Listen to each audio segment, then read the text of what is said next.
डभोई तालुका के ओरडी गांव में 34 ग्राम पंचायतों के लिए खत मुहूर्त प्रोग्राम शुरू किया गया, जिसमें मंत्री भूपेंद्र भाई पटेल ने वर्चुअल बधाई दी। ये पहल डभोई एमएलए शैलेश भाई मेहता ने की। खत मुहूर्त पूरा हो गया है। 34 ग्राम पंचायतों के लिए खत मुहूर्त पर 8.50 करोड़ खर्च हुए। मुख्यमंत्री भूपेंद्र पटेल ने गुजरात की सभी 266 ग्राम पंचायतों के लिए शुभ मुहूर्त की घोषणा की। इस जश्न के हिस्से के तौर पर डभोई तालुका एमईआर डभोई के ओरडी गांव में एक वर्कशॉप हुई। मेवास और छेवाड़ा गांव पंचायतों को शिफ्ट करके 8.50 करोड़ की लागत से एक नई पंचायत बनाई गई। लोगों को फायदा पहुंचाने और गरीब गांवों को बदलने के लिए नई और मॉडर्न 11 पंचायतें बनाई जाएंगी। इस मौके पर डभोई एमएलए शैलेश भाई वरद ओरडी ग्राम पंचायत के इंचार्ज थे। District magistrate Mamta Hirpara, officer in charge deputy collector doctor Mamta Hirpara, AK Raviraj Singh Parmar, mamlatdar PR Sampatam, deputy executive engineer Vinay Sarina, vice president district advocate panchayat Ashwin पद, तालुका पंचायत प्रेसिडेंट राजन तड़वी, सरपंच हरीश बटूश बरियाश, जीफ रिटेक sarpanch Harish Batush Bariyash, chief general secretary दातासीन TD तेजल बेन राणा, साथ ही 34 गांव वाले और गांव के कुछ सीनियर लोग मौजूद थे। आज रोज मुख्यमंत्री श्री द्वारा समग्र गुजरात में 2666 ग्राम पंचायत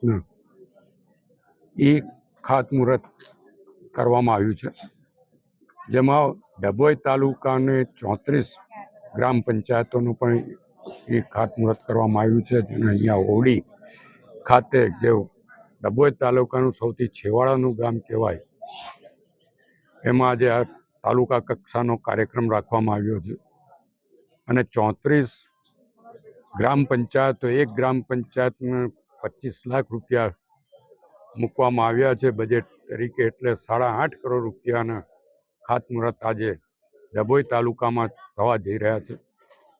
हूँ मुख्यमंत्रीश्रीनो पण आभार मानु छुं અને डभोई तालुकामां ओरडी जेवुं छेवाड़ानुं गाम जेमां पहली वार तालुका कक्षानो आवो कार्यक्रम कर्यो छे, ए बदल वहीवटी तंत्रनो, जिल्ला विकास अधिकारी, प्रांत अधिकारी, मामलतदार, तालुका विकास अधिकारी ए लोकोनो पण दिलथी आभार मानु छुं के आवा छेवाड़ाना गाम पसंद करीने गामोने महत्व आप्युं ने आ विकासमां बधा ज गामो अने जे छेवाड़ाना गाम सुधी सवलतो पहोंचवी जोईए एवो जे सरकारनो एम छे ए અહીં આગળ પહોંચાડવાનો પ્રયત્ન કર્યો છે।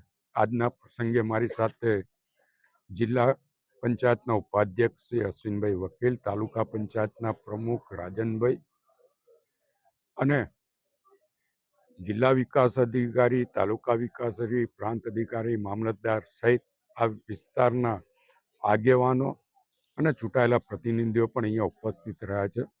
ત્યારે હું આ 34 ગામના નાગરિકોને આપના મારફત અભિનંદન આપું છું, શુભેચ્છા આપું છું અને હવે એક અત્યાધુનિક ગ્રામ પંચાયતો બનશે, જેથી સામાજિક કામો, ખેડૂતોના કામો, નાગરિકોના કામો પણ સહેલાઈથી થઈ શકે અને કર્મચારીઓ એટલે કે તલાટી, ગ્રામ પંચાયતના કર્મચારીઓ, સરપંચ, ઉપસરપંચ અને ગ્રામ પંચાયત સભ્યોને પણ બેસીને કામ કરવાની સવલત મળશે અને આનો સદુપયોગ થાય એવી આપના મારફત તમામને વિનંતી પણ કરું।